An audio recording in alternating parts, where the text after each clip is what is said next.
সকাল সকাল দেখি চালের দাদা এসছে চালের বস্তাটা দিতে, আর এইদিকে অ্যামাজন থেকে পার্সেলটাও চলে এসছে। আর পলাশ যেহেতু কোর্টে যাবে ওই জন্য তাড়াতাড়ি করে রান্না করছিলাম।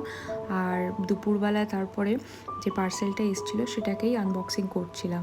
এটা হচ্ছে বেড সাইড রেলিং, তোমরা অনেকেই জানো অবশ্য। তো এটা সত্যি খুব দরকার ছিল, যার কারণে এটা কেনা। আর রিয়ান যেহেতু ঘুমোচ্ছিল সেই ফাঁকে আমি জিনিসটাকে পুরোপুরি রেডি করে দিয়েছি। তোমরা দেখে বলো তো কেমন লাগছে। তারপর মা এই মুসুম্বিটা কিনে এনেছিল রিয়ানের জন্য, তো ওটাকেই আমি জুসটাকে বের করে দিচ্ছিলাম যাতে রিয়ানকে খাওয়াতে পারি।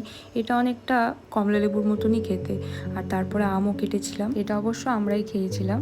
আর তারপরে এইখানে রিয়ানের কাণ্ড দেখো, এখন বড়দের মতন ফোন কানে নিয়ে কথা বলার চেষ্টা করে। তাও আবার ফোনটা যদি উল্টো করে ধরিয়ে দিই, ঠিক সোজা করে কানের মধ্যে ধরে বাবা বাবা করে ডাকবে। আই হোপ ভিডিওটা ভালো লেগেছে, তাই ভিডিওটাকে লাইক করো, শেয়ার করো, সাবস্ক্রাইব করো।